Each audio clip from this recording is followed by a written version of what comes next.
Praise road. હું Stanley Macwan, મારી YouTube channel Gujarati Bible સ્ટડીમાં તમારું સ્વાગત છે. મારી ચેનલને આજે અત્યારે આગળ તમે સબસ્ક્રાઈબ કરી લો અને ઈશ્વરના જ્ઞાનમાં તમે વધતા જાઓ. પ્રભુ શું મૃત્યુ પામ્યા, ત્રીજા દિવસ સજીવન થયા. અને સજીવન થયા પછી જ્યારે એ શિષ્યોને દર્શન આપે છે ત્યારે થોમા ત્યાં નહોતા. અને થોમા ત્યાં નહોતા એટલે પ્રભુ શું દર્શન આપી નીકળી ગયા. તો થોમા આવશે ત્યારે શિષ્યો બહુ ખુશ હતા અને ખુશ થઈને થોમાને કહું, થોમા થોમા આપણા પ્રભુ શું જીવતા થઈ ગયા છે અને અમે લોકો એમને જોયા, અમને દર્શન આપ્યું. પણ થોમા બિલકુલ ઉદાસ. ઈસુનું દર્શન થયું તમને? આપણા ગુરુ આવેલા આ જગ્યા પર? અરે કોઈ ભૂત તો નહોતું જોયું. તમે એમના હાથમાં જ્યાં ખીલ્લીઓ મારેલી ત્યાં તમે આંગળી નાખી? એમને કૂખની અંદર એટલે જે પાંસળીઓની નીચેનો વાળો ભાગ છે ને ત્યાં આગળ ભાલો મારેલો એ જગ્યા પર તમે તમારો હાથ નાખ્યો કે છે? તમે આ બધા નિશાન જોયા? તમે એમને કોડાનો માર આ બધું તમે જોયું કે છે? જો હું તો કે છે ને જ્યાં ખિલ્લા મારે ને ત્યાં મારી આંગળી ના નાખું અને જ્યારે એમને જે જગ્યા પર ભાલો મારે ત્યાં મારો હાથ ના નાખું, હું ના વિશ્વાસ કરું કે છે. હવે શું થાય છે? ફરી પાછા પ્રભુ શું આવે છે, ફરી પાછા દર્શન આપે છે. અને ફરી દર્શન આપે ત્યાં થોમા હાજર હતા. એ થોમાને કહે, થોમા અહીંયા કે છે, લે મારા હાથ જો, લે મારા પગ જો કે છે. અને કહે છે કે વિશ્વાસી રહે કે અવિશ્વાસી ના રહે. હવે આ જે ઘટના હતી એ જોઈને લોકો આજે પણ એવું કહે છે, કારણ કે પ્રભુએ પણ કીધું. કારણ કે થોમા કહે છે, ઓ મારા પ્રભુ, મારા દેવ. તો પ્રભુએ કીધું, તું તો મને જોઈને વિશ્વાસ કરે છે, પણ જે લોકો મને જોયા વગર વિશ્વાસ કરે છે ને તે લોકોને ધન્ય છે કે છે. એટલે આ જે થોમા છે એમણે શું જોઈને વિશ્વાસ કર્યો? શું પ્રભુ ઈસુને જોઈને? શું પ્રભુ ઈસુના આત્માને જોઈને? કે પ્રભુ ઈસુના ઘાવોને જોઈને? કે ઘાની અંદર આંગળી કે પછી પોતાનો હાથ નાખીને વિશ્વાસ કર્યો? શું થોમાએ પ્રભુ ઈસુના ઘાની અંદર આંગળી નાખેલી? શું થોમાએ પ્રભુ ઈસુના ઘાની અંદર પોતાનો હાથ નાખેલો? શું થોમાએ ઘા જોયા પછી વિશ્વાસ કર્યો? આ જે ઘટના છે એની પાછળનું ખરું રહસ્ય શું છે એ જાણવા માટે આ વિડીયોને તમે આખો જુઓ.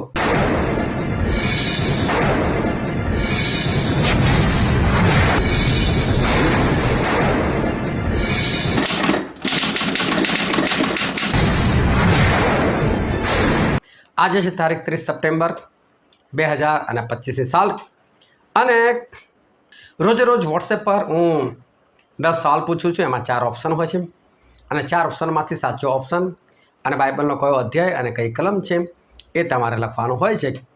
અને જો તમે આ પ્રશ્નોત્તરીમાં ભાગ લેવા માગતા હોય તો તમે ભાગ લઈ શકો છો. તમારું નામ, તમારું સરનામું અને મને એટલું લખીને મોકલો. મારા મોબાઈલ નંબર પર વોટ્સએપ કરજો કે મારે આ પ્રશ્નોત્તરીમાં ભાગ લેવો છે. તો હું ચોક્કસ તમને આ પ્રશ્નો આવતીકાલથી મોકલવાની શરૂઆત કરી દઈશ. પરંતુ એની શરત છે, શરત એક જ છે, રોજે રોજ જવાબ આપવાના છે. અને જો તમે રોજ જવાબ નહીં આપો તો તમારું નામ કમી કરી નાખવામાં આવશે. અને માટે આ કોઈ ખાલી ટાઈમપાસ કરનારાઓ માટે નથી, કદી કદી જવાબ આપનારાઓ માટે નથી, કારણ કે આની પાછળ મહેનત થાય છે. અને મહેનત ફક્ત એવા લોકો માટે કરવાની છે કે જે લોકો આગળ વધવા ચાહે છે. તમે જો તમે કશુંક બનાવવાની મહેનત કરો, સમજો કે તમે સુથાર છો ને તમે એક ખુરશી બનાવવાની મહેનત કરો છો, और તમને પહેલેથી જ ખબર હોય ખુરશી નથી બનવાની, તો મહેનત કરવાનો કોઈ ફાયદો ખરો? તમને ખબર છે કે આ ખુરશી નહીં બને મારાથી, તો તમે મહેનત કરો ખરા? ના કરો. આપણે મહેનત એટલા માટે કરીએ છીએ કે એનું મને ફળ મળે. એટલે હું પણ મહેનત એટલા માટે જ કરવા માગું છું કે મને એનું ફળ મળે. પરંતુ જો તમે સિરિયસ ના હો, તમે ગંભીર ના હો, તો પછી આ ક્વિઝ એ તમારા માટે નથી. હવે આજનો જે પહેલો પ્રશ્ન છે એ હું તમને કહું છું. પહેલો પ્રશ્ન એવો હતો કે ઈસુ કોને સારું વિનંતી કરતા નથી? અને એનો જવાબ હતો જગતને સારું. જગત એ ઈશ્વરે બનાવ્યું છે. બાઇબલ એવું કહે છે યોહાન 3:16 અંદર કે ઈશ્વરે આ જગત પર એટલો બધો પ્રેમ કર્યો કે તેમણે પોતાનો એકાકી જને દીકરો આપ્યો, એ સારો કે કોઈનો નાશ ન થાય પણ તે અનંત જીવન પામે. જે ઈશ્વર જગત પર પ્રેમ કરે છે અને જગતના માટે તો પોતાનો જીવ આપી દીધો, પોતાનો એકાકી જને દીકરો આપી દીધો. પ્રભુ શું દીકરો બનીને આવ્યા? પ્રભુ શું પોતાનું લોહી વવડાવ્યું? કોના માટે? જગત માટે. અને છતાં બાઇબલ શું કહે છે? હું જગતના માટે વિનંતી નથી કરતો. તો પાછું આ શું? જગતના માટે આટલું બધું તો કર્યું, જીવ આપી દીધું, આટલું બધું કર્યું, લોહી વેવડાવી દીધું, પવિત્ર આત્મા આપી દીધા, અને છતાં પ્રભુ શું કહે છે કે હું જગતના માટે વિનંતી નથી કરતો. તો પછી જગત એટલે શું? અને પહેલો યોહાન તેનો 2 અધ્યાય અને 15મી કલમમાં એવું લખ્યું છે, તમે આ જગત પર અને જગતના વાના પર તમે પ્રેમ ના રાખો. આ જગત પર તમે પ્રેમ ના રાખો. તો પ્રભુ શું કેમ જગત પર પ્રેમ રાખીને એકાકીને દીકરો આપીને પોતાનું લોહી વેવડાવ્યું? આપણને કેમ કહે છે કે જગત પર પ્રેમ ના રાખો? આ બેની અંદર બહુ ફરક છે. પ્રભુ શું જગત પર પ્રેમ કર્યો એટલે જગતમાં જેટલા માણસો હતા એમની પર પ્રેમ કર્યો. અને પ્રભુ શું કહે છે, હું જગતને સારો વિનંતી નથી કરતો. એટલે જેટલા લોકો એવા છે કે જે લોકો જગતના લોકો છે. હવે જગતના લોકો શું એ હું તમને કહું. જગત એટલે જે જગતના વાનાઓ પાછળ ગાંડા છે. વાવ, શું ગાડી છે એની પાસે! તો અલા, તારી પાસે મારુતિ 800 બી છે ને, તો સંતોષ માનને ભાઈ, વાર્તા ખલાસ કર. તમારી પાસે હું કહું છું બહુ મોટી મર્સિડીઝ હોય, જોરદાર કાર હોય, 1 કરોડ 2 કરોડની, અને હું તમને કહું તમારી પાસે મારુતિ 800 હોય, બેની વચ્ચે આસમાન જમીનનો ફરક. પણ તમે વડોદરાથી અમદાવાદ જવા નીકળો ને તો મર્સિડીઝવાળા એવી 100 કિલોમીટર જ પસાર કરવા પડે. એ મોંઘી ગાડી છે એટલે સોના 50 ના થઈ જાય, અને આ સસ્તી ગાડી છે એટલે સોના 1000 કિલોમીટરના થઈ જાય. એ ગમે એટલી ભગાવશે ને વડોદરાથી અમદાવાદ સુધી, તો હું તમને કહું તમારાથી બહુ તો અડધો કલાક વહેલા પહોંચશે. તમે અડધો કલાક વહેલા નીકળજો ને તો એની જોડે જ પહોંચી જશો. સુવિધા હોય એનાથી મને કોઈ વાંધો નથી, પરંતુ તમે સુવિધા પાછળ ગાંડા થાવ એ ખરેખર બહુ ભૂંડી વાત છે. હું તમને 1-2 ઉદાહરણ આપું તો તમે ચોંકી જશો કે ખરેખર આ વાત સાચી છે. જો પહેલાંની સ્ત્રીઓ જે છે ને એ હાથોથી કપડાં ધોતી હતી. સાબુ લાવે અને સાબુથી પહેલાં કપડાં પલાળવાના, પછી સાબુ ઉપર ઘસવાનો, પછી ઉપર બ્રશ મારવાનું, પછી ધોકણિયું આવતું ધોકણિયું મારવાનું, પછી કપડાં નીચોવાના, બહારથી પાણી લઈ આવવાનું, અને કેટલી બધી મહેનત પર લગભગ 1.5 થી 2 કલાક નીકળી જાય. હવે શું થઈ ગયું? સુવિધા આવી ગઈ, વોશિંગ મશીન આવી ગયું. તમે લઈ આવ્યા, મને કોઈ વાંધો નથી, તમે વોશિંગ મશીન વાપરો, કોઈ વાંધો નથી. મારા પોતાની પાસે બી વોશિંગ મશીન છે, અમારા ઘરમાં બી વપરાય છે. વોશિંગ મશીનનો વાંધો નથી, પરંતુ શું થાય છે કે વોશિંગ મશીન કોઈ વખત બગડ્યું. બગડ્યું ને તમે ઊંચા નીચા થઈ ગયા, અને તમે સર્વિસ સેન્ટર ફોન કરો, તમે ફલાણાને ફોન કરો, જ્યાંથી ખરીદ્યું ત્યાંથી ફોન કરો છો, pero જ્યાં સુધી આવતો નથી ત્યાં સુધી 1 દિવસ 2 દિવસ 3 દિવસ કપડાં ઘરમાં જમા થતા જાય છે. અલા, વોશિંગ મશીન બગડી ગયું પણ તમારું બૈરું તો નહીં બગડ્યું ને, અને તમે બૈરું છો, તમે તો પોતે નહીં બગડ્યા ને. ધોઈ નાખો ને કપડાં. આ તો વોશિંગ મશીન તમારી કમજોરી બની ગઈ, એવું થોડું ચાલે. તમે પહેલાં ધોતા હતા જ હાથથી, બગડી ગયું, 2 દિવસ રિપેર થાય કે 3 દિવસ થાય, એટલા દિવસો તમે કપડાં ધોઈ નાખો, તમારો ગેસ બગડી ગયો અને તમે તાત્કાલિક લોકોને શોધવા માટે નીકળ્યા. અલા, એ બધું છોડો ને, 1 દિવસ ચૂલો ના બનાવી દેવાય? બધું થાય, પણ જેમ જેમ સુવિધા આવી ને એ સુવિધામાં તમે આંધળા થઈ ગયા. અને ખાલી સુવિધા જેટલું પૂરતું ના રહ્યું. તમારી પાસે 2 બર્નરવાળો ગેસ છે, એનો ચૂલો, અને તમે કોઈ 3 વાળો જો ઉપર કાંચ, વાવ જોરદાર છે, ક્યાંથી લાવ્યા? કેટલાનો આવ્યા? અલા, મેલો ને ભાઈ, તમને નથી જરૂર, શું કામ 3 વાળો તમારે લાવો છો? એટલે જે જગતના વાના પાછળ ગાંડું થઈ જાય છે ને એની વાત છે. એવા લોકો ઈશ્વરને જાણ્યા પછી પણ જગતના વાના, ઈશ્વરને જાણ્યા પછી પણ જગતની પાછળ ભાગવાનું, એની સર જગતના લોકો કહે છે. અને જ્યારે તમે ઈશ્વરને જાણી લો ને તો જે લોકો ઈશ્વરને જાણે ને એ લોકો શું કરે એ હું તમને કહું. કલોસીઓનો પત્ર તેનો 3 અધ્યાય અને 1 અને 2 કલમ. એ માટે જો તમને ખ્રિસ્તની સાથે ઉઠાડવામાં આવ્યા હોય તો જ્યાં ખ્રિસ્ત દેવને જમણા હાથે બેઠેલો છે ત્યાં નહીં, એટલે ઉપરની વાતો શોધો, ઉપરની વાતો પર ચિત્ત લગાડો, પૃથ્વી પરની વાતો પર નહીં.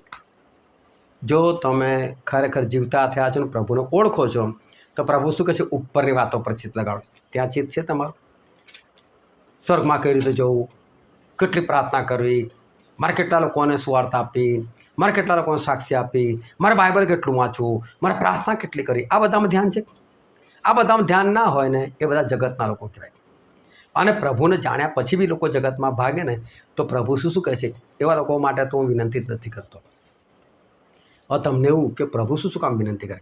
આપણા બાઇબલમાં ના લખ્યું? પ્રભુ શું પોતે કહે છે હું જગતને માટે વિનંતી નથી કરતો, કારણ કે પ્રભુ શું છે ને? દેવ છે, પરંતુ એ માણસ બનીને એટલે ખ્રિસ્ત બનીને આપણી મધ્ય આવે અને હજુ પણ એમણે જે પેલું સ્વર્ગીય શરીર છે ને એ તો હજુ પણ ધારણ નથી કર્યું. કારણ કે હિબ્રુનો પત્ર તેનો 7મો અધ્યાય અને 25મી કલમમાં તમને દેખાડો. માટે જેઓ એની મારફતે એટલે પ્રભુ ઈસુની મારફતે દેવની પાસે આવે છે તેઓને સંપૂર્ણ રીતે તારવાને એ સમર્થ છે, કેમ કે એ તેઓને સારું મધ્યસ્થતા કરવાને સદાકાળ જીવતો રહે છે. આજે પણ પ્રભુ ઈસુ પિતાને જમણા હાથે બિરાજમાન છે અને આજે પણ પ્રભુ ઈસુ તમારા માટે વિનંતી કરે છે. પરંતુ જો તમે જગતના વાનામાં રહેશો તો પ્રભુ તમારા માટે પ્રાર્થના નહીં કરે, બાપને નહીં કે આને બચાવો, અને તમે બચો બી નહીં, તમે નરકમાં જતા રહેશો. આના માટે ધ્યાન રાખો કે પ્રભુ જગતના માટે એટલે કે જે લોકો જગતના વાના પાછળ ગાંડા છે, એના વગર ચલાવતા નથી, ચાલતું નથી, અને જગતના વાના જોઈને ખુશ છે, વાવ વાવ કરી નાખે છે. કોઈ કોઈનું કપડું જોવે ને, કોઈ કોઈની ગાડી જોવે ને, કોઈ કોઈની વ્હીકલ જોવે ને, જે બી થતું હોય, પણ જગતના વાના જો તો એમ થાય છે, તો સમજી લો તમે જગતના નહીં. સર પ્રભુ શું એવા લોકોને માટે કોઈ પણ પ્રકારની વિનંતી નથી કરતા. તમે ચાહો છો કે તમે બચો તો આત્મામાં ચાલો. પછી આ તો બીજો પ્રશ્ન છે, કોનું રાજ્ય આ જગતનું નથી? અને બાઇબલની અંદર પ્રભુ શું કહે છે? મારું રાજ્ય આ જગતનું નથી. પોતા તો મેં સવાલ કર્યો તમને કે કોનું રાજ્ય જગતનું નથી, તો તમારાથી એવું ના લખાય કે મારું રાજ્ય. તમારે શું લખવું પડે? ઈસુનું રાજ્ય. એટલે ઘણા બધા લોકોને એવું થાય કે મારું રાજ્ય લખવું જોઈએ, તમારું રાજ્ય નથી, ઈસુનું રાજ્ય લખવું જોઈએ. આ બધું એના માટે કે તમે બાઇબલ કઈ રીતે સમજી શકો છો ને તમને ખબર પડે, એના માટે આ રીતે સવાલ પૂછવામાં આવે છે. પછીનો જે સવાલ છે, વાડીમાં એક નવી કબર હતી કે જેમાં કોઈને કદી મૂકવામાં આવ્યો ન હતો, ત્યાં કોને મૂક્યો? એટલે એક વાડી હતી અને વાડીની પાસે એક પહાડ જેવું હતું, ટેકરી હતી, જેને ગુલગુથા કે ખોપડીની જગ્યા કહેતા હતા. અને ત્યાં પ્રભુ ઈસુ ખ્રિસ્તને મારી નાખવામાં આવેલા. અને પછી વિશ્રામવાર શરૂ થવાનો હતો, એટલે પ્રભુ ઈસુની ડેડ બોડી ઉઠાવીને બાજુમાં જ વાડી હતી ને, એ વાડીની અંદર એક કબર હતી. અને શું લખ્યું કે નવી કબર હતી, અને એમાં કદી કોઈને મૂકવામાં આવ્યો નહોતો, એમાં પ્રભુ ઈસુને મૂકવામાં આવ્યા. તમે જુઓ કે જેટલા બી કબ્રસ્તાનો છે ને એ વર્ષોથી છે. શું થાય કે લાઈન ચાલતી હોય અને પછી શું થાય કે આખું કબ્રસ્તાન ભરાઈ જાય ને એટલે ફરી નવેસરથી ખોદવાનું શરૂ કરે, એટલે કબરની અંદર જ કબર જતી રહે, એવું થતું હોય છે. એટલે અત્યારે જે લોકો મરે છે ને એ ભૂલી જાઓ કે તમે કોઈ નવી કબરમાં તમે દટાવો છો. એની પહેલાં એ જગ્યા કોઈ બીજાની હતી. પરંતુ પ્રભુ શું માટે આવો શબ્દ વાપરવામાં કે એ કબર કે જેમાં કદી કોઈને મૂકવામાં નહોતા આવ્યા, એનું કારણ શું હતું? આવું લખવાની શી જરૂર? જે કબરમાં મૂક્યા ભાઈ મૂક્યા, છોડો ને વાત પતાવો. પણ એવું કેમ ના કર્યું? કેમ આવો શબ્દ વાપરવામાં આવ્યો?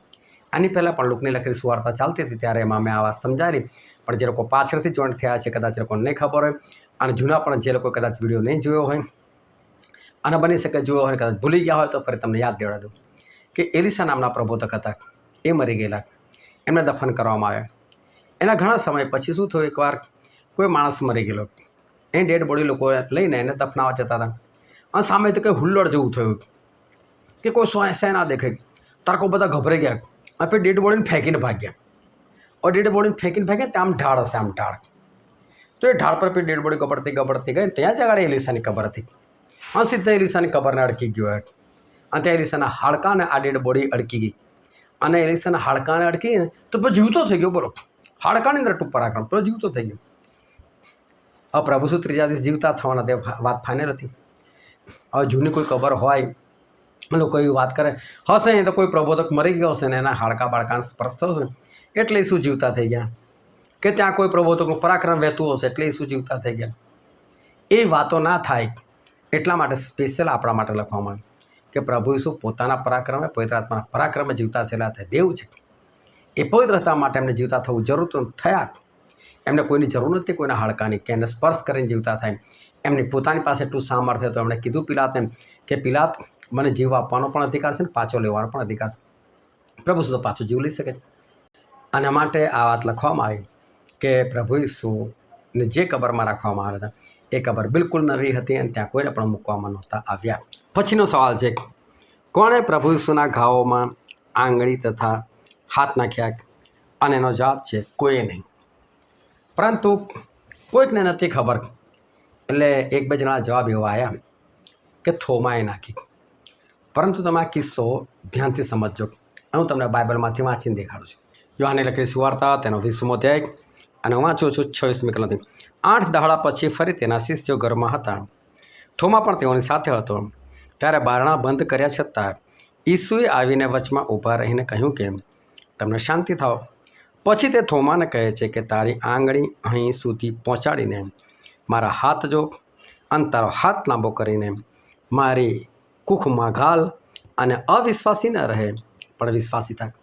એટલે પ્રભુએ કીધું લે મારા હાથ અને તારો હાથ લંબાય જો કે છે મારા ઘા કે છે, તારો હાથ લાવે મારી કુખમાં ઘાલ કે છે. પરંતુ થોમા શું કરે જો થોમાએ ઉત્તર આપ્યો મારા પ્રભુ અને મારા દેવ. એમણે એવી કોઈ હરકત નથી કરી હા હું આંગળી નાખીને જોઈશ લાવ મને ચેક કરવા દો એવું કશું નથી.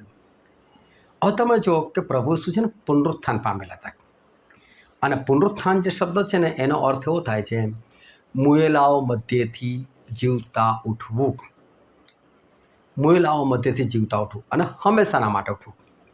લાજરસ મરી ગયેલાને જીવતા થયા ને એ ખાલી મરેલામાંથી જીવતા થયા, એમનું પુનરુત્થાન નહોતું થયું એટલે મરી ગયા પાછા. તમે જો યાયરની દીકરી ફરી પાછી મરી ગઈ, એનું પુનરુત્થાન નહોતું થયું. વિધવાનો દીકરો જીવતો થયો પરંતુ પુનરુત્થાન નહોતું થયું એટલે પાછો મરી ગયો. એટલે કોઈ પણ માણસ મરેલામાંથી જીવતો થઈ શકે છે, કોઈ કરી શકે છે ઈશ્વરની પ્રાર્થનાથી. એ વસ્તુ અલગ છે પણ એ પુનરુત્થાન ના કહેવાય. પુનરુત્થાનનો મતલબ મુયેલાઓ મધ્યથી જીવતા થવું અને પણ હંમેશાના માટે. હવે જો પુનરુત્થાન આપણું થવાનું છે, આ બધા જે લોકો રેપ્ચર કરે છે ને એની જ વાત કરું તમને. તો પુનરુત્થાન આપણું થવાનું છે પણ કેવી રીતે થવાનું છે અને ક્યારે થવાનું છે તમને દેખાડું. અને પહેલો કોરિન્થી તેનો 15મો અધ્યાય અને 20થી લઈને 23મી કલમ. પણ ખ્રિસ્ત તો મુયેલાઓમાંથી ઉઠ્યો છે અને તે ઊંઘી ગયેલાનું પ્રથમ ફળ થયો છે. પ્રભુ ઈસુ ખ્રિસ્ત પ્રથમ ફળ એટલે કે પ્રભુ ઈસુ ખ્રિસ્ત એ પુનરુત્થાનનું પ્રથમ ફળ છે. પછી શું કેમ કે એમની પહેલાં લાજરસ જીવતો થયેલો, વિધવાનો દીકરો જીવતો થયેલો, યાયરની દીકરી જીવતી થયેલી, તો કીધું એ પ્રથમ ફળ ના, એ કંઈ પ્રથમ ફળ નથી કીધું. એનામાં તો સૌથી પહેલું જે જીવતું થાય ને જેનું પુનરુત્થાન થાય ને એ પ્રથમ ફળ. એટલે પ્રભુ ઈસુ ખ્રિસ્ત જીવતા થયા અને હંમેશા માટે જીવતા થયા એમનું પહેલું પુનરુત્થાન. હવે વાંચીએ આગળ. કેમ કેમ માણસ દ્વારા મરણ થયું અને માણસ દ્વારા મુયેલાઓનું પુનરુત્થાન પણ થયું. કેમ કે જેમ આદમ દ્વારા સર્વ મરે છે તેમજ ખ્રિસ્ત દ્વારા સર્વ સજીવન થશે. એટલે ખ્રિસ્ત દ્વારા સર્વનું પુનરુત્થાન થશે, હંમેશાના માટે લોકો જીવતા થશે. પણ શું કે પણ દરેકને પોતપોતાને અનુક્રમે, એટલે આનો અનુક્રમ છે એ પ્રમાણે લોકો જીવતા થશે. ખ્રિસ્ત પ્રથમ ફળ એ તો થઈ ગયું, પ્રભુ શું જીવતા થઈ ગયા એટલે પ્રભુ શું પુનરુત્થાન થયેલું એટલે કે હંમેશાના માટે જીવતા થયેલા.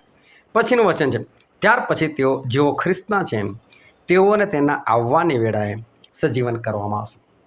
ત્યાર પછી જેઓ પ્રભુ ઈસુ ખ્રિસ્તના છે એ લોકોને પ્રભુ ઈસુ ખ્રિસ્તના આવવાના સમયે જીવતા કરવામાં આવશે. તો આ છે પુનરુત્થાન. આ પુનરુત્થાન એટલે શું, કઈ રીતે પુનરુત્થાન થાય, પુનરુત્થાનની અંદર શરીરનું શું થાય એ જાણવું બહુ જરૂરી છે. કારણ કે એવું ગંભીર વચન છે જે ઘણા લોકો આજે પણ નથી સમજતા. પહેલો જ કોરિન્થી તેના 15મો અધ્યાય 39મી કલમથી લઈને 44મી કલમ સુધી વાંચું છું, સમજજો તમે.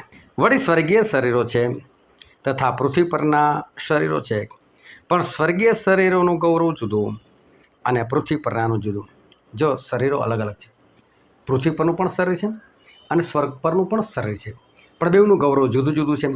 પછી શું કહે છે, સૂર્યનું તેજ જુદું અને ચંદ્રનું તેજ જુદું અને તારાઓનું તેજ જુદું, કેમ કે તારામાં પણ ફેર હોય છે. મુયેલાનું પુનરુત્થાન પણ એવું છે. આ પુનરુત્થાનની વાત આવી. વિનાશમાં તે વવાય છે, અવિનાશમાં ઉઠાળાય છે. વિનાશ એટલે જેનો નાશ થાય એમાં વવાય છે. એટલે શું કહેવા માગે છે ખબર કે આપણું શરીર છે ને વિનાશી છે. આ તમારા શરીરને તમે ગમે એટલું સાચો ને નહીં, તમારા વાળ સફેદ થઈ જાય તમે શું કરો, કાળા કરો. તમારા તાકાત હોય એટલી તમે કાળી સહી લગાવો કે પછી તમે એની પર આ કાળો કલર લગાવો, પણ અંદરથી જે નીકળે છે માથામાંથી તે કલરવાળા નીકળે છે. તે તો પ્રભુનો જ કલર આવે છે ને સફેદ થઈ ગયા હોય તો. ખરેખર આ કરવું ના જોઈએ. પ્રભુ શું કે તમે તમારા વાળ કાળા કે ધોળા નથી કરી શકતા. આપણે નહીં કરવાના, એ પ્રભુના હાથની વાત છે. તમને કાળા વાળ ગમતા હોય ને, આમ તમને કાળો કલર નથી ગમતો, મોડું તો કે ના મોડું ગોરું જોઈએ, વાળ તો કે વાળ ગોરા ના જોઈએ, વાળ કાળા જોઈએ. પણ હું તમને કહું કે કાળા વાળ તમારા હોય ને તો તમને કદાચ કોઈ એવું સમજે કે આ ઉંમરમાં નાનું છે અને બની શકે તમે જુવાન દેખાવ છો કાળા વાળના કારણે. અને કોઈ તમને આવીને તમે બસમાં બેઠા એ ચાલ પેલી બાજુ હટતો, પણ તમારા વાળ પાકેલા હોય એટલે કે સફેદ હોય અને અહીં તમારી ઉંમર દેખાય તો શું કે બહેન, આંટી માસી એવું હોય, તમે બાજુ હટો ને તમને રિસ્પેક્ટ મળે. પણ તમે જુવાન દેખાવાનો પ્રયત્ન કરો ને તો આવું થાય, અનાદર થઈ જાય. એટલે પ્રભુ કહે છે નીતિવચનના પુસ્તકની અંદર કે જેના વાળ પાકેલા છે ને એ તો એની ઇજ્જત છે, એની શોભા છે. એટલે પ્રભુ જેવા વાળ કરે ને એવા જ વાળ રાખો. તમે ધોળા કે કાળા નથી કરી શકતા, અને છતાં તમે કરો છો ને એ ગંભીર પાપ છે. પણ આપણે વાત કરતા હતા આ વિનાશી શરીરની. એટલે આપણું શરીર છે ને વિનાશી છે, એને કરચેલો પડવાની છે, એ વૃદ્ધ થવાનું છે, એ નિર્બળ થવાનું છે, અને ખલાસ બી થઈ જવાનું, ફરી પાછું માટીમાં મળી જવાનું. પણ જ્યારે તમે મરી જાઓ છો કે કોઈ બી મરે છે એને શું કરવામાં આવે છે? દાટવામાં આવે છે. દાટવાનું એટલે જમીન ખોદવાની, અને જમીન ખોદીને અંદર દાટીને અંદર મૂકીને એ ડેડ બોડી ફરી પાછી જમીન પર નાખી દેવાની. તો તમે જો ખેતરમાં જે લોકો બીજ વાવે છે શું કરે છે? જમીન ખોદે છે, બીજ નાખે છે ને ફરી પાછી એની પર જમીન નાખી દે છે. તો પ્રભુ શું કહે છે? આ તમને જ્યારે દફન કરવામાં આવે છે તો પ્રભુને દફન નહીં કહેતા, પણ શું કહે? વાવ્યું. એટલે આ વિનાશી શરીરને વાવવામાં આવે છે અને અવિનાશી શરીર ઉઠાડવામાં આવે છે. એટલે જ્યારે તમારું પુનરુત્થાન થશે ને ત્યારે તમને કેવું શરીર મળશે? પુનરુત્થાનવાળું, એટલે સ્વર્ગીય શરીર, જે કદી ગરડું નહીં થાય, જેના વાળનો કલર કદી બદલાય નહીં, તમને કદી થાક નહીં લાગે, તમને કદી ઊંઘ નહીં આવે, તમે બિંદાસથી રહી શકશો, હરતા ફરતા રહી શકો, તાજગી સ્ફૂર્તિમાં રહી શકો, એવું તમને અદ્ભુત શરીર આપવામાં આવશે. એ અવિનાશી શરીર, એટલે કે વિનાશમાં વવાય છે અને અવિનાશમાં ઉઠાડાય છે. પછી આગળ વાંચું છું. અપમાનમાં વવાય છે, ગૌરવમાં ઉઠાડાય છે, નિર્બળતામાં વવાય છે, પરાક્રમમાં ઉઠાડાય છે, પ્રાણી શરીર વવાય છે, આત્મિક શરીર ઉઠાડાય છે. જો પ્રાણી શરીર છે તો આત્મિક શરીર પણ છે. આ પ્રાણી શરીર અને પુનરુત્થાન પછી કેવું શરીર બને? આત્મિક શરીર. બરાબર? એટલે જે માણસનું પુનરુત્થાન થાય ને એનું શરીર બદલાઈ જાય. જે પહેલું શરીર હતું ને એ ના રહે, હવે આત્મિક શરીર બની જાય. આપણું જે આ શરીર છે ને એ મરી જાય. એટલે બાઇબલમાં શું લખ્યું છે? આગળ વાંચું તમને એની 50મી કલમ. હવે ભાઈઓ, હું એ કહું છું કે માંસ તથા રક્ત દેવના રાજ્યનો વારસો પામી શકતા નથી, તેમજ વિનાશીપણો અવિનાશીપણાનો વારસો પામનાર નથી. એટલે આ શરીર જે વિનાશી છે ને, લોહી અને માંસનું, સ્વર્ગમાં ના જઈ શકે. એટલે આ શરીર તો સ્વર્ગમાં જવાનું નથી. સ્વર્ગમાં જવા માટે કયું શરીર જોઈએ? આત્મિક શરીર જોઈએ. એ ક્યારે મળે? જ્યારે તમારું પુનરુત્થાન થશે ને ત્યારે મળશે. પછી શું લખેલું છે? જો હું તમને એક રહસ્ય કહું છું, આપણે સર્વ ઊંઘીશું નહીં, પણ છેલ્લું રણશીંગડું વાગતા જ એક ક્ષણમાં આંખના પલકારામાં આપણ સર્વનું રૂપાંતર થઈ જશે. કેમ કે રણશીંગડું વાગશે અને મુએલા અવિનાશી થઈને ઉઠશે અને આપણું રૂપાંતર થશે. મુએલા કેવા થઈને ઉઠશે? અવિનાશી. એટલે જેનું પુનરુત્થાન થાય છે ને એનું શરીર બદલાઈ જાય છે, અવિનાશી શરીર મળશે. હવે મારો તમને પ્રશ્ન છે કે જ્યારે પ્રભુ ઈસુ ખ્રિસ્ત મરી ગયા ત્યારે એમનું શરીર આપણા જેવું હતું, અને જો એમનું પુનરુત્થાન થયું હોય તો કયા શરીર સાથે ઉઠે? નવું શરીર મળે કે ના મળે? પુનરુત્થાનવાળું આત્મિક શરીર મળે કે ના મળે? અવિનાશી શરીર મળે કે ના મળે? ગૌરવવાળું શરીર મળે કે ના મળે? હા, એ શરીરમાં ઉઠ્યા. હવે એ શરીરમાં ઉઠો ને એટલે હાથમાં ઘા ના હોય ખીલ્લાના, પગમાં ખીલ્લાના ઘા ના પડેલા હોય, કોરડાનો માર ના દેખાતો હોય, આખું શરીર બદલાઈ ગયું. તો એ વાર્તા ખલાસ ના થઈ. એટલે પ્રભુ શું કહે છે પેલા થોમાને? લે થોમા જો, લે મારા હાથ જો, કે છે તારો હાથ લંબાય અને મારી કુખમાં ઘાલીને જો. એટલે પ્રભુ શું કહેવા માંગે છે? થોમા જોલા, ખરેખર પુનરુત્થાન પામેલું શરીર કશું નથી. અને તમે લોકો જો થોમાને અવિશ્વાસી ગણતા હોય તો ખરેખર એ અવિશ્વાસની જરૂર વાત નથી. આ નથી એવું પણ નથી, કારણ કે પ્રભુ શું કીધું? તે મને જોયો તારે તું વિશ્વાસ કરે છે, પણ તારા શિષ્યો પર વિશ્વાસ કરો છો તો કે હું ઉઠ્યો એટલે ઉઠ્યો. કેમ કે મેં કીધેલું ત્રીજા દિવસે, તો એ વાત પર વિશ્વાસ ના કરે ને એટલે અવિશ્વાસી. પણ તમે લોકો શું જાણો છો ખબર?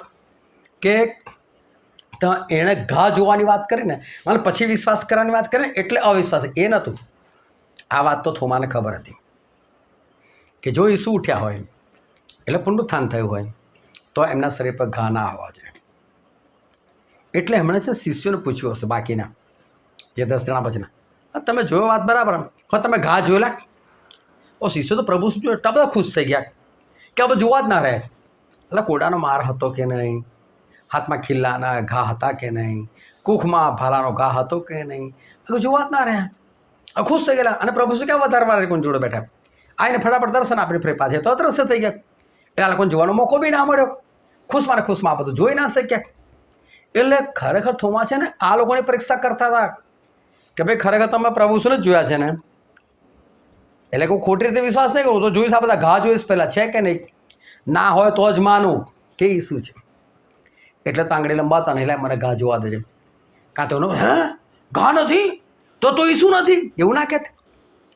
નથી કીધું તો માં ખરેખર જબરદસ્ત વિશ્વાસી હતા. પરંતુ પ્રભુને કીધું તે મને જોઈને વિશ્વાસ કરે છે. એટલે એમ કે ભાઈ મેં એડવાન્સમાં કીધેલું જ હતું કે મારે મરવાનું પણ છે ને ત્રીજા દિવસ સજીવન પણ થવાનું, તો તારે માની ના લેવું જોઈએ.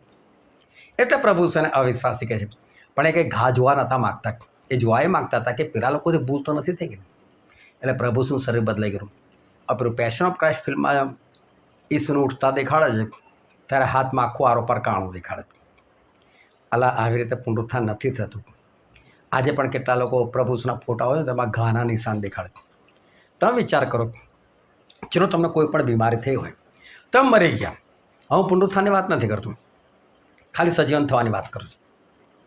તમે મરી ગયા અને તમારા માટે કોઈ સેવકે પ્રાર્થના કરીને તમે જીવતા થયા. સમજો કોઈને કેન્સર છે ને કેન્સર સાથે મરી ગયું. હવે જીવતો થાય ને કેન્સર સાથે જ જીવતો થાય તો જીવતું રહેવું, જીવતું થવું કોઈ ફાયદાવાળી વાત ખરી? ના. લાજરસ બીમાર પડીને મરી ગયેલા અને પ્રભુ શું ઉઠાડ્યા, તો એ જ બીમારી સાથે ઉઠે તો કોઈ ફાયદો ખરો? એટલે પ્રભુ શું ઉઠાડે ને આ શરીરમાં પડે, એટલે ખાલી જીવતા કરે ને તો પણ શરીર બદલાઈ ગયું હોય. બદલાઈ ગયું એટલે આત્મિક શરીર નહીં, પણ એની બીમારી બધી ગાયબ જ થઈ ગયેલી હોય. મોટી પેટમાં ગાંઠ હોય ને મરી ગયો તો ગાંઠ ગાયબ જ હોય. લાજરસ બીમાર હતા એ વાત સાચી, પણ ઉઠ્યા ત્યારે બીમારી હતી, બીમારીમાં જ મરી ગયેલા ને તો એ શરીર સાથે બીમારી ચોંટેલી હોવી જોઈએ કે ના હોવી જોઈએ? પણ નથી. જો પ્રભુ શું ખાલી એમને જીવતા કરતા હોય ને તોય એ બધા લક્ષણો નીકળી જતા હોય તો પછી પુનરુત્થાન થાય તો આખું શરીર બદલાય કે ના બદલાય? એટલે આ વસ્તુ ધ્યાનમાં રાખજો. પ્રભુ શુને મર્યા પછી કોઈ ઘા નહોતા, કારણ કે એમનું શરીર બિલકુલ બદલાઈ ગયેલું હતું. પછીનો સવાલ હતો 5મો. છોકરાઓ તમારી પાસે કંઈ ખાવાનું છે એવું કોણે કહ્યું? અને એ જવાબ છે ઈસુ. આ પ્રભુ ઈસુ એ શિષ્યોને પૂછે છે કે તમારી પાસે કંઈ ખાવાનું છે? એટલે શું થયેલું કે પ્રભુ ઈસુએ મૃત્યુમાંથી સજીવન થયા પછી 2 વખત દર્શન આપ્યા. 2 વખત પિત્તર તો હાજર જ હતા, ખાલી થોમા એક જ વખત હાજર હતા, બાકીના બધા શિષ્યો તો 2 વખતમાં હાજર હતા. હવે શું થયું? પિત્તર જેવું પ્રભુ શું મરી ગયા, હવે આપણું શું? આપણને દાન કોણ આપશે? આપણે શું કામ કરી શકીશું? એટલે કમાવું તો પડશે ને, ખાવું તો પડશે ને.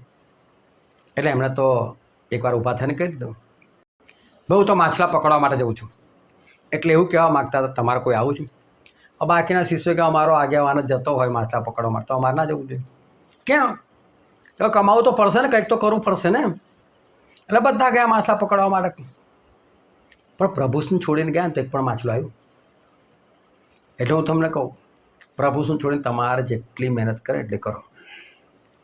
તમે કમાશો ખરા, એ પૈસા તમારા કામ નહીં આવે. તમે જો તમારામાંના ઘણા એવા છે કે તમે કોઈ પૈસા કમાવો છો ખરો પણ તમારી પાસે ટકતા નથી. અચાનક ખર્ચા જાય છે, બીમારીઓ આવી જાય છે, ફાલતુમાં ખર્ચા જતા રહે છે, તમારા પૈસા ખલાસ થયા છે. પછી તમે એવા ખર્ચા માટે મહેનત કરી ના.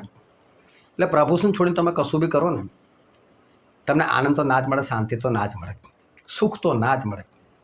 અને માટે જે બી કરો ને પ્રભુ શું સાથે રહીને કરો. અને પિત્તરનો તો અનુભવ હતો કે પહેલાંય માછલું નહોતું અને તારે પ્રભુ આવ્યા ત્યારે માછલું આવેલું. તો બીજી વખત એમણે વિચારવું છે પ્રભુ ના કહેવું છે. અને માટે હું તમને કહું, પ્રભુનો અનુભવ કર્યો છે, છેલ્લે વચનોથી તો કર્યો જ છે. ના પ્રભુને છોડીને કોઈ પણ કામ કરો તમે કદી સફળ નહીં થાવ. પ્રભુની સાથે ને પાસે રહો. પછી 6ઠ્ઠો સવાલ હતો, વિનાશના દીકરા સિવાય કોનો નાશ થયો છે? આનો જવાબ છે કોઈનો નહીં. પ્રભુ શું કીધું? વિનાશના પુત્ર સિવાય કોઈનો નાશ થયો નથી. અને આ વિનાશનો પુત્ર કોને કીધું હોય? યહૂદા ઇસ્કરિયોતને. પ્રભુ શું સાથે હતા, અધિકાર મેળવેલો હતો દુષ્ટાત્માઓ પર, શૈતાન પર, બીમારીઓ પર. યહૂદા ઇસ્કરિયોતીએ પણ ચમત્કારો કરેલા, શૈતાન પર અધિકાર પ્રાપ્ત કરેલો, કોઈ ફાયદો ના થયો. ઢગલો વચનો સાંભળેલા, પોતે લોકોને વચનો આપેલા, સુવાર્તા પ્રચાર કરવા પ્રભુ શું મોકલેલા, માદાન સાજા કરવા મોકલેલા. બધા કામ યહૂદા ઇસ્કરિયોતીએ કરેલા જ હતા. લોકો પાછા આવીને કહે છે હા પ્રભુ અમારાથી કામ થયા છે. યહૂદા ઇસ્કરિયોત પ્રભુ ઈસુનો શિષ્ય, પ્રભુ ઈસુ ખ્રિસ્ત સાથે 24 કલાક રહેનાર, પણ હતો કોણ ખબર? વિનાશનો પુત્ર. વિનાશ એટલે શૈતાન, શૈતાનનો પુત્ર. એટલે બીજી ભાષામાં હું તમને કહું કે તમે પ્રભુ ઈસુ સાથે રહો, તમે બાઇબલ લઈને ફરો, તમે નિયમિત મિટિંગોમાં જાઓ, તમે સરસ રીતે આરાધના કરો, તમે બાઇબલ વાંચો, તમે પ્રાર્થના કરો, તમે ઉપવાસ બી કરો, પણ કહો તમારા જીવનમાં સુધારો ના આવતો હોય તો તમે વિનાશના જ પુત્ર છો. અને વિનાશના પુત્ર હો ને તો તમે નાશમાં જ જાઓ. અને માટે આપણે વિનાશના પુત્ર નથી બનવાનો, એનું ધ્યાન રાખવાનું છે. પછીનો સવાલ છે 7મો, જે સત્યનો છે તે કોની વાણી સાંભળે છે? અને એમાં બાઇબલમાં લખ્યું કે મારી વાણી સાંભળે છે. મારી વાણી એટલે પ્રભુ શું? આ તો હું સવાલ તમને કરું છું, અને તમે એવું લખો કે મારી વાણી, કે તમે લખો મારી, તો તમારું ખોટું પડે. તમારે લખવું જોઈએ ઈસુની વાણી. તમારી વાણી સત્યનો છે, તમારી વાણી થોડી સાંભળે, ઈસુની વાણી સાંભળે. એના માટે બાઇબલ ખરેખર ધ્યાનથી સમજવાની, વાંચવાની બહુ જ જરૂર છે, જેથી કરીને આપણે વાંચવામાં ભૂલ ના કરે. વાંચવામાં ના ભૂલ કરે તો માનવામાં ભૂલ નહીં થાય, માનવામાં ભૂલ નહીં થાય તો પાડવામાં પણ ભૂલ નહીં થાય. પણ એક જગ્યાએ ભૂલ થશે ને તો છેક સુધી ભૂલ આગળ ખેંચાશે. તમે સરવાળામાં 50 રકમ છે સમજો, અને તમે પહેલી જ રકમમાં એકની ભૂલ કરી નાખો તો એ ભૂલ છેક સુધી ચાલે કે ના ચાલે? અને મારે શરૂઆતથી જ ભૂલ ના થાય તો એન્ડ સુધી ભૂલ નહીં થાય. પછીનો સવાલ છે, સણના લુગડાની જોડે નહીં પણ એક ઠેકાણે જુદો વાળીને શું મૂકેલો હતો? અને એનો જવાબ છે કે જે રૂમાલ પ્રભુ ઈસુના માથા પર બાંધ્યો હતો તે. આમાં બહુ મોટું રહસ્ય રહેલું છે, કારણ કે એ કલમ પણ તમને વાંચીને બતાવું. યોહાનની સુવાર્તા તેનો 20મો અધ્યાય 6ઠ્ઠી કલમથી વાંચું છું. પછી સિમોન પિત્તર પણ તેની પાછળ આવીને કબરમાં બેઠો, અને તેણે પણ શણના લુગડા પડેલા દીઠા. જે રૂમાલ તેના માથા પર બાંધેલો હતો તે શણના લુગડાની જોડે પડેલો નહોતો, પણ એક ઠેકાણે જુદો વાળીને મૂકેલો હતો. પછી બીજો શિષ્ય કે જે કબર આગળ પહેલો આવ્યો હતો, તેણે માહે જઈને જોયું ને વિશ્વાસ કર્યો, કેમ કે તેણે મરી ગયેલાઓમાંથી પાછા ઉઠવું જોઈએ એ શાસ્ત્ર વચન તેઓ, એટલે બંને શિષ્યો ત્યાં સુધી સમજતા ન હતા. હવે જો પ્રભુ શું મરી ગયા, બરાબર, અને કબરમાંથી બહાર નીકળી ગયા. પણ કબરમાંથી બહાર નીકળી ગયા ને એમનું શરીર બદલાઈ ગયેલું હતું. આને બાઇબલમાં કરવામાં આવ્યું, એ બધું કાઢી નાખ્યું, ખેતરમાં જઈને કામ કર કે એ જોઈને આ લોકોએ વિશ્વાસ કર્યો. નોકર તો જતો રહ્યો. લખવામાં આવ્યું કે ત્યાં ખબર છે કે કલાક લાગશે ને કામ કર્યા પછી પાછો ઘર આવશે, કે તેણે મરી ગયેલાઓમાંથી ઉઠી ઘર આવશે એટલે પછી હું બાકીનું કામ દેખાડીશ. આ દ્રશ્ય એટલું કામ પતા દેવાતું હોય છે બહુ. પણ નોકર જતો રહ્યો ખેતરમાં, અડધો કલાક થયો અને મારે બહાર જવાનું થયું, કે એ જમાનો સમજો કે મારે બજાર જવાનું થયું. આજે માલિક હું બજાર જઈશું, મને 1.5 કલાક લાગે એવું છે, પેલો અડધા કલાક પછી આવવાનો છે, મારી પાસે 1.5 કલાક એની રાહ જોઉં છું. તો પછી હું ખોટી દઉં છું, જા ખેતરમાં જા, એટલે મારે જતું રહેવાનું છે. અને મોબાઈલ છે ને કે ફોન કાઢીને આવતો રહે, ઘર આવીને મારી રાહ જોજે, કલાકમાં પાછો આવે. તો મારે હવે નોકરને કહીને જવું છે કે નોકર તું આવજે આને કાઢીને, અને મારી રાહ જોજો, હું પાછો આવી રહ્યો છું. તે ઘાસ ઉગેલું છે, એ સમયે એ બધું કાઢી નાખે, ખેતરમાં જઈને કામ કર. એટલે આ લોકોને એક નિશાન હતું. હવે નોકર તો જતો રહ્યો ખેતરમાં કામ કરવા માટે.